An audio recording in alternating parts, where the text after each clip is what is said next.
Welcome back to my channel di Hampton Asia. Masih di sesi beton belajar bareng Hampton.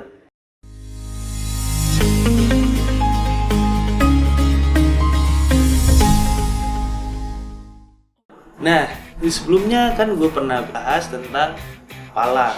Biji pala itu seperti apa, dan pengirimannya ada menggunakan high code apa. Di sesi kali ini gue bakal bahas high code itu apa sih, dan kegunaannya apa, dan kenapa harus pakai high code dan sebagainya.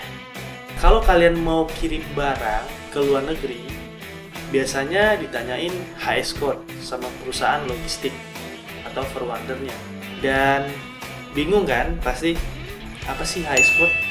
Di video kali ini gua akan menjelaskan apa sih high code, fungsinya high code itu apa, struktur high code, dan gimana cara kita mencari high code tersebut.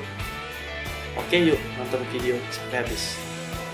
Konten sebagai bagian dari proses untuk menjual komoditas di pasar internasional, kalian harus mengetahui high code atau kepanjangan dari kode harmonized system. High code adalah kode universal untuk mengidentifikasi dan mengkode barang yang diperdagangkan secara internasional. Dengan kata lain, ini adalah penamaan untuk barang yang dapat diangkut. Hampir semua negara menggunakan sistem ini. Nah, untuk tarif bea cukai mereka dan untuk statistik perdagangan. Kode high code di Indonesia diterjemahkan ke dalam buku Tarif Kepabeanan Indonesia (BTKI). Lalu fungsinya apa sih? Memberikan keseragaman dalam penggolongan daftar barang yang sistematis. Ini juga memudahkan melakukan riset pasar.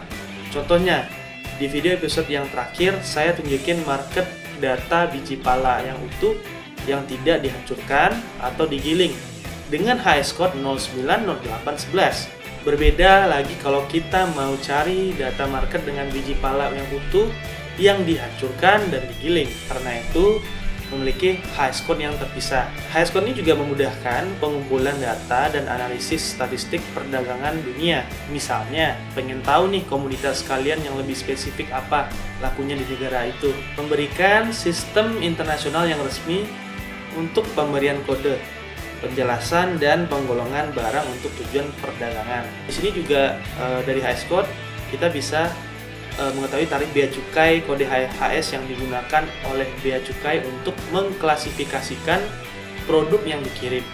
Dengan cara itu dapat menghitung pajak dan bea secara akurat dan menerapkan batasan yang diperlukan. Jika kalian tidak menyertai kode HS pada faktur komersial dan dokumen pengiriman lainnya, kalian berisiko penerima membayar pajak yang salah dan mungkin dapat menunda pengiriman. Terus maksud kode itu apa sih? Jadi HS disusun secara logis berdasarkan kegiatan ekonomi atau bahan komponen lainnya. Misalkan nih, hewan dan produk hewani yang ditemukan di satu bagian atau section HS. Nah, sedangkan sayur-sayuran ditemukan di bagian atau section lainnya. Ini berikut dari www.beacukai.co.id. Strukturnya itu terdiri dari section atau judul bagian dan chapter atau bab yang menggambarkan kategori barang yang luas. Sedangkan heading atau post dan subheading atau subpost ini menjelaskan produk secara lebih rinci. Seperti contoh berikut bisa dilihat.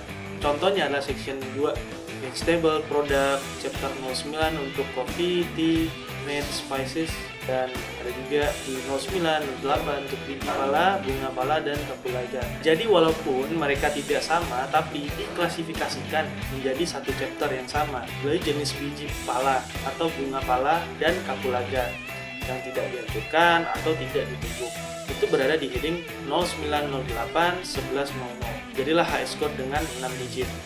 Jadi kemanapun kita cari informasi terkait market datanya, peraturan, logistik, membayarkan pajak, menggunakan HS code yang sama hampir di seluruh dunia. Ini ada data per Maret 2017, 8 digit pertama merupakan subpos yang berlaku pada ASEAN dan juga di Indonesia. Berasal dari teks ASEAN Harmonized Tariff Nomenclature (AHTN). Pos tarif ini menunjukkan besarnya pembebanan BM, PPN, PPNBM atau cukai, serta ada tidaknya peraturan di tata niaga. Bagaimana sih cara ceknya?